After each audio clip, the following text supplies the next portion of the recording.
What's going on, guys? After a long while, we are back, and if you didn't want a season video, that's too bad. You're getting a season video. 2011-12. The last time we covered was 2010-11, and that was how many weeks ago now? Was that before I left for vacation? That'd have been about almost a month ago. But here we are back again with 2011 and 2012. And definitely the weirdest season I've ever seen in my entire life. Without question, the weirdest season I've ever seen in my entire life. Sorry about that, guys. But yes, 2011-12 was truly just, everything was weird about it. It was a year of underdogs, a lot of weird trades, a lot of free agency was weird. Everything was weird. Central Division we'll start with. St. Louis wins the division. They're back in the playoffs after a year out. 49-22-11 with 109 points. Nashville 48-26-8, 104 points. Detroit 48-28-6, 102 points. Chicago 45-26-11, 101 points. 4 teams with 100 points in one division. Columbus 26-46-7, or 29-46-7, 65 points. That's a bottom out for them right there. In the Northwest, Vancouver wins the President's Trophy for the second year in a row. Somehow, we still don't know. 51-22-9 with 111 points. No one else from their division makes the playoffs. Calgary 37-29-16 for 90 points. Colorado 41-35-6, 88 points. Minnesota 35-36-11, 81 points. Edmonton 32-40-10 with 74 points. Of course, they get Taylor Hall in 2010. They get Ryan Nugent-Hopkins in 2011. At number 1 in 2012, they get Nail Yakupov. Edmonton probably didn't deserve that first overall pick, but 2012 was a horrible draft. So, you know what? It's all right. Then in the Pacific Division, or is it the Southwest Division? I think it was the Southwest back then, was it? It wasn't the Pacific, was it? I really don't remember. Phoenix leads the division, 42-27-13, 97 points. And I'm going to pause right here. All 5 of these teams have more points, yet Phoenix gets the 3rd seed. Vancouver was 1, St. Louis 2. It should have been Nashville 3, Detroit 4, Chicago 5, Phoenix 6. But the way divisions worked, Phoenix gets the 3rd seed. San Jose 43-29-10, 96 points. LA 40-27-15, 95 points. LA was on a tear at the end of that season. They had a very mediocre beginning and honestly kind of bad beginning. They got slightly better as the year went along, and then they kind of just took off in February and then never really stopped. Dallas 42-35-5 at 89 points. Anaheim and St. Louis kind of switched places. That Anaheim's out of the playoffs. St. Louis was in. Anaheim 34-36-12 with 80 points. In the East, the Rangers win the Atlantic 51-24-7 with 109 points. Pittsburgh 51-25-6, 108 points. Philadelphia 47-26-9, 103 points. New Jersey, after a year out of the playoffs, is back in the playoffs at 48-28-6, 102 points. 4 teams from that division also make the playoffs. The Islanders don't, 34-37-11 with 79 points. In the Northeast, Boston leads the way as defending champions, 49-29-4, 102 points. Ottawa 41-31-10, 92 points. Buffalo 39-32-11 out of the playoffs at 89 points. They're out. Ottawa's in. Toronto 35-37-10 with 80 points. Montreal bottoms out of the playoffs at 31-35-16, 78 points. So you have 2 teams in New Jersey and Ottawa. Buffalo and Montreal fall out. In the Southeast, then, it gets even weirder. Florida 38-26-18 is back in the playoffs for the first time at this point in 12 years. 94 points. And the reason they get in, 18 overtime loss points. That's a lot. Washington 42-32-8, 92 points. Tampa falls out of the playoffs at 38-36-8, 84 points. This is now Winnipeg. Atlanta's gone. The Winnipeg Jets are now here in the Eastern Conference. Yes, Winnipeg was in the East for 2 years. It was a weird time. 37-35-10 with 84 points as well. Carolina 33-33-16, 82 points. So, teams that go out, a lot more switcheroos in the West, in the East than the West. And another thing I wanted to point out for the playoffs in the East, so we had all these teams better than Phoenix, who got the 3rd seed in the West. In the East, You have 4 teams in this division alone, who are better than everyone else on the board. Better than Boston, Ottawa, Florida, and Washington. And yet New Jersey ends up getting the 6th seed, Philadelphia gets the 5th, Pittsburgh gets the 4th, Boston gets 2nd even though they're 5th, and Florida ends up getting the 3rd. Divisions, see, people will say they want to go back to 1 versus 8. I agree if it's 1 versus 8, 2 versus 7, they kind of just screw the division format because it caused some issues back in the day. This is kind of stupid. In the playoffs, number 1 seeded Vancouver proves they are frauds against number 8 seeded LA, as LA goes up 3-0 on them and then ends up beating them in 5. This is the start of Jonathan Quick's legacy run. You had Tim Thomas in 2011, who may have had the best run at that point of a goaltender in the playoffs. Jonathan Quick said, I can one-up that, and just did it himself. St. Louis, number 2 St. Louis and number 7 San Jose. St. Louis wins that series in 6. Number 3 seeded Phoenix versus number 6 seeded Chicago. The first 5 games of that series go to overtime. And then Phoenix wins Game 6 in Chicago. The Hawks couldn't win at home. And Phoenix wins that series in 6. Number 4 seeded Nashville wins their first ever series against number 5 seeded Detroit in 5 games. And the complete fall of Detroit's full on.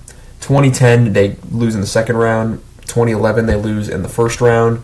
And 2012, they're also... Actually, 2011, they lost in the second round. 2012, now they're losing in the first round. Pretty quickly as well. Sorry about that once again, but now on to the Eastern playoff picture. So the Rangers at number 1 play number 8 seeded Ottawa. The Rangers win that 1-7. We are in that period in which Ottawa is in and out of the playoffs. They were in 2008, out in 2009, in 2010, out in 2011, in 2012.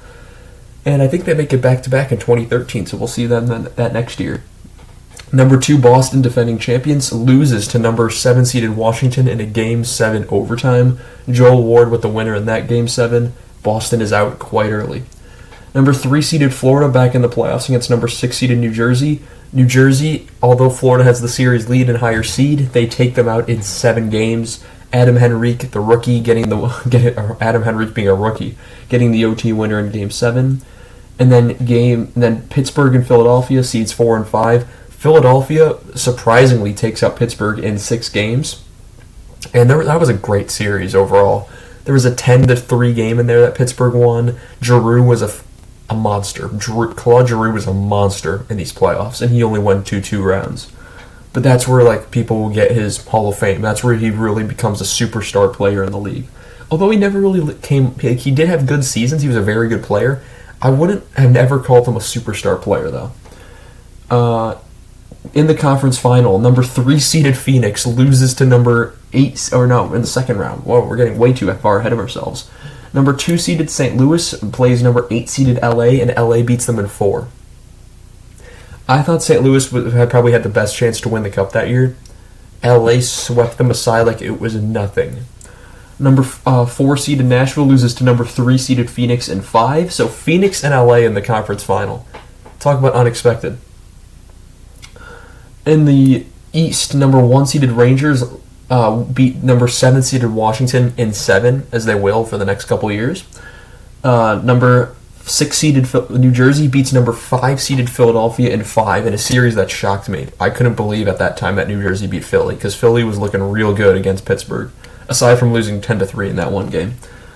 Number 3 seeded Phoenix then in the conference final loses to number 8 seeded LA. LA becomes the second 8th seed to go to a final, and they do it by winning the first 3 games once again, losing Game 4, and then winning Game 5 in Phoenix. They did not lose a game on the road until Game 5 against New Jersey in the Stanley Cup final. That's how dominant this team was. So 3 games-to-none series leads, 1 time swept, 2 games to close it out in 5. And then in the East, the Rangers lose to their pretty close rival, New Jersey. Number 1 is out via number 6. New Jersey beats them in 6 games. Adam Henrique once again with the game winner in overtime.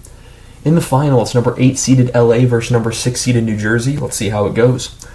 Game 1, LA wins 2-1 in New Jersey in overtime. They do the same exact thing in Game 2 with another 2-1 victory in overtime. They then go home and win 4-0.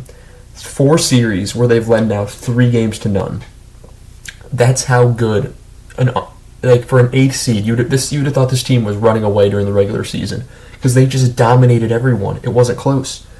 Game 4, New Jersey wins 3-1. Game 5, New Jersey wins 2-1. So they make a small comeback. It's kind of like the Oilers this year. They made a small comeback, and people think if New Jersey can pull this off, this is amazing.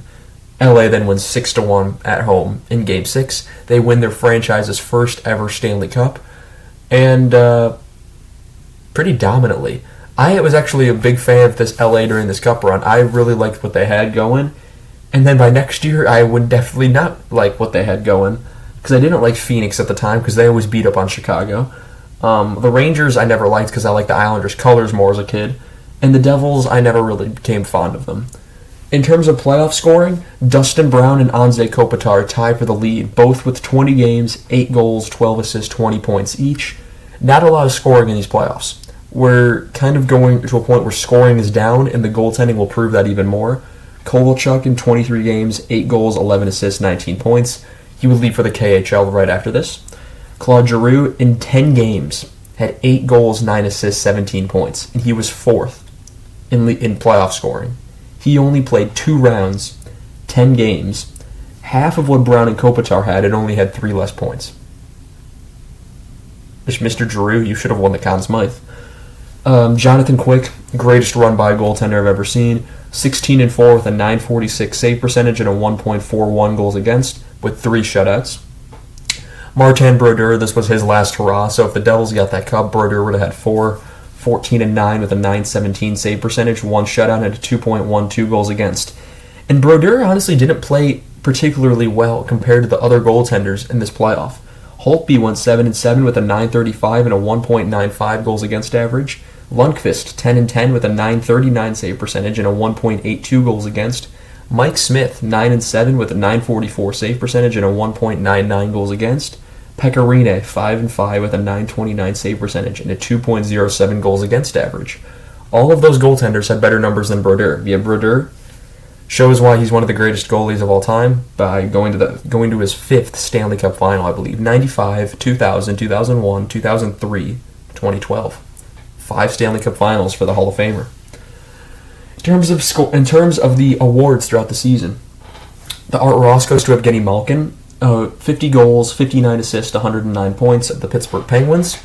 This was Malkin's big year. And a lot of that comes because there's no Crosby. Crosby's career nearly ended this year. His concussions got so bad he missed a year and a half. We talked about this in the 2011 video. He was barely in the lineup for 2012. I think he came back briefly in the playoffs, but Pittsburgh got outmanned by Philadelphia. And although that series was very controversial, especially in Game 1, Pittsburgh was up 3-0. A horrible call leads to Philadelphia getting started, but once Philadelphia got started, you couldn't stop them, aside from the 10-3 game. But Malkin really stepped up when he needed to, and he won the scoring title by 12 points. Stamkos was the next closest with 97. Malkin dominated with Crosby out, and that's why he's considered to be like kind of like Crosby and Malkin, or McDavid and Draisaitl, or 1 and 2. Crosby and Malkin could have been considered 1 and 2 in this day and age, and especially since Ovechkin couldn't get over the hump and couldn't win. And that was a huge narrative at this point. Ovechkin can't win, and while I never agreed with it, the evidence was right there that they couldn't get out of the second round. And we're only in 2012. This is going to be a narrative for the next 6 years. The Masterton goes to Max Pacioretty of the Montreal Canadiens. Controversially, once again. I never thought I'd say something. A Masterton was very controversial. Calder was going to Gabriel Landeskog of the Colorado Avalanche. The Conn Smythe to Jonathan Quick of the LA Kings, of course. You couldn't give it to anyone else. The Selke goes to Patrice Bergeron of the Boston Bruins. The Hart goes to Evgeny Malkin of Pittsburgh, obviously. The Jack Adams goes to Ken Hitchcock of the St. Louis Blues by getting the Blues all the way back up there. The Norris goes to Erik Karlsson of the Ottawa Senators. That would be his first Norris. Clancy goes to Daniel Alfredson of Ottawa as well. The Lady Byng goes to Brian Campbell of the Florida Panthers, which we'll get to. The Ted Lindsay Award, Evgeny Malkin.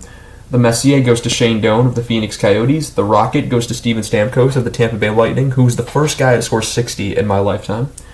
The Vezina goes to Henrik Lundqvist with a record of 39, 18, and 5, 930 save percentage, and a 1.97 goals against. The Jennings is shared between Brian Elliott and Yaroslav Halak in St. Louis because that's how good St. Louis's goaltending was. In terms of, we'll start with free agency. John Madden went to Florida. Jamal Mayers went to Chicago. Sean O'Donnell went to Chicago. Andrew Brunette went to Chicago. Mike Smith went to Phoenix. Rafi Torres went to Phoenix. Brian Boucher went to Carolina. Mike Rupp went to the Rangers. Steve Sullivan went to Pittsburgh. Eric Cole went to Montreal. Jan Hayda went to Colorado. Marco Sturm went to Vancouver. Steve Bernier to New Jersey. Marty Turco to Boston very late in the season. I said Eric Cole to Montreal. Ville Lano to Buffalo. Lano ended up getting a contract that he could not live up to after the playoffs he had with Philadelphia Flyers. Kind of unfortunate that he never was able to live up to that. Sheldon Surrey goes to Dallas to finish his career. Jaguar goes to Colorado to finish his career. Carcillo goes to Chicago. Gagne goes to LA. Bergenheim to Florida. McElhenney to Phoenix. Ben Eager goes to Edmonton. Jose Fedor to Florida. Scotty Upshall to Florida. Ed Jovanovski to Florida. Florida was really beefing up this year, and you can see it with moves they made in free agency and with the trades as well. Phoenix as well saw something that they had a chance this year, and this would be the most success Phoenix ever had by going to the conference final. Maxime Talbot goes to Philly. Peter Budaj to Montreal. Mike Commodore to Detroit. Joel Ward goes to Washington. Michael Ryder to Dallas. Ponikarovsky goes to Carolina. Fleischman goes to Florida. Brian Elliott to St. Louis. Michael Hanzus to San Jose. Brad Richards signs a massive deal with the Rangers. I don't remember how long it was, but it was a huge contract that eventually gets bought out. Thomas Volkun to Washington. Cabriolet to Carolina. Boyd Gordon to Phoenix. Langenbrunner to St. Louis. Arnott to St. Louis. Chip Chura to Phoenix, who I only bring up because he really pissed me off when he was there. Emery to Chicago. And Strawman to the New York Rangers. Not any big signings. That's the thing about this year. There's not a lot of big signings, but a lot of notable signings in terms of older players getting one last crack at it, or Florida and Phoenix really highlighted because they beefed up a lot. I forgot to mention the first-team All-Stars, of course, Kovalchuk, Malkin, and James Neal. James Neal was a first-team All-Star. James Neal was one of my favorite players. Don't get me wrong, I cannot believe he's a first-team All-Star because he goes to Pittsburgh that year, I believe. Weber and Carlson on the blue line, and Lundqvist in net. Second team is Ray Whitney, Steven Stamkos, Marian Gaborik. Petrangelo and Chara on the blue line. I honestly couldn't believe Petrangelo was on the blue line that early because I was he drafted in like 2010 or 2011, 2009 at the earliest. I don't know, but showed Petrangelo was very good right out of the gate. And Jonathan Quick in net as the second team All-Star netminder. Trades, June 24th, 2011, Devin Setaguchi, June 23rd, 2011. I forgot to mention this one. Jeff Carter goes to Columbus for Voracek, a first and a third going to Philadelphia. Philadelphia wins that trade going away. And then Columbus not only loses the trade to get Jeff Carter, they will lose the trade to get rid of Jeff Carter, which we'll get to. June 24th, 2011, Devin Setaguchi, Charlie Coyle, and a first go to Minnesota for Brent Burns and a second going to San Jose. Both teams win this deal. Setaguchi never really... He was decent in Minnesota. He wasn't great like he was in San Jose. Coyle becomes a very long-time member of the Wild, and he ends up in Boston. And the first-round pick, it doesn't really matter. I don't write down what they got, but that's value. And then Brent Burns goes on to have a fantastic career in San Jose. And now he's playing with Carolina, and second also goes to San Jose. June 24th, 2011, the continuation of the dismantlement of the Chicago Blackhawks continues. Brian Campbell is traded to Florida for Rostislav Olej.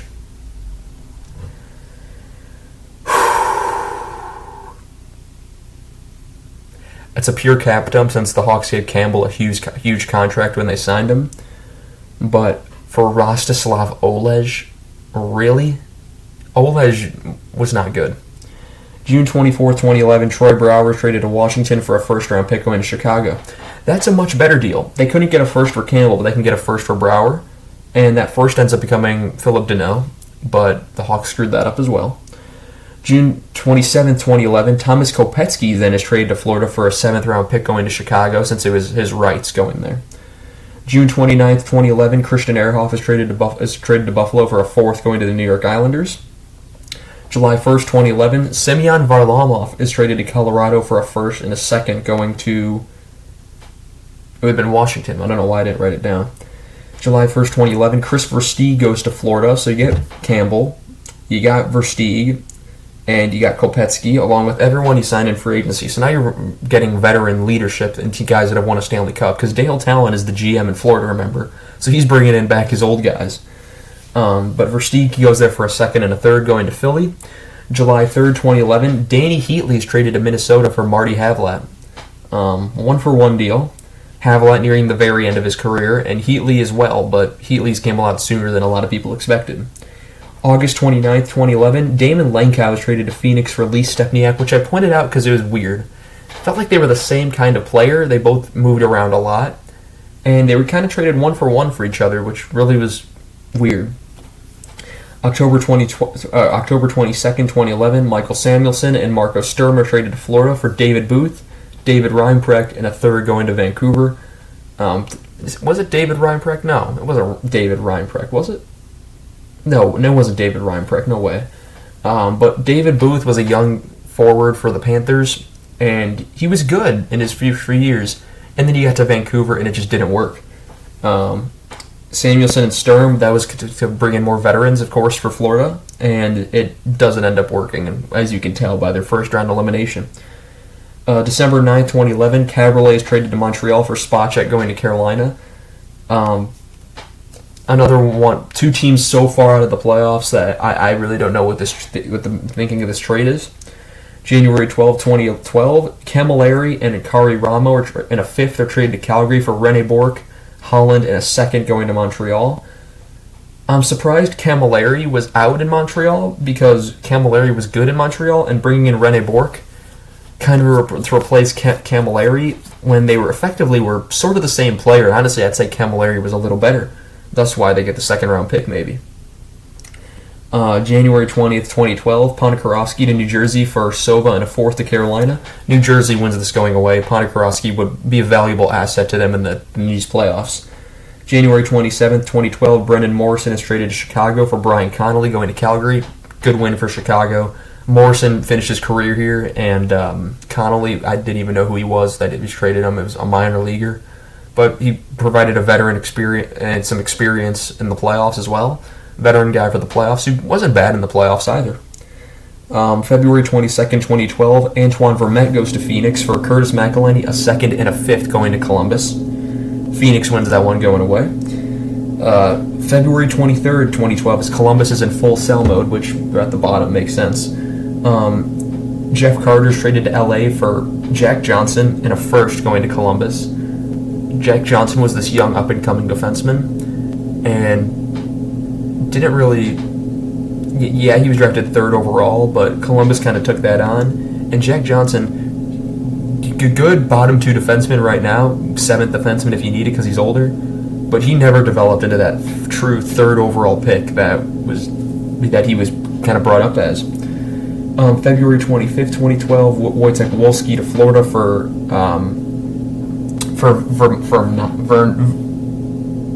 Vernale, I can't even pronounce that name, and a third going to the Rangers. I thought that was an interesting trade because I didn't remember Wolski with the Rangers, nor did I remember him with the Panthers. February 26, 2012, I did this for name value. Ben Bishop to Ottawa for a second going to St. Louis, not in Tampa yet. February 27, 2012, the day of the deadline, Oduya to Chicago for a second and a third to Winnipeg. February 27, 2012, John Scott to the Rangers. I had to put this on the board for a fifth going to Chicago.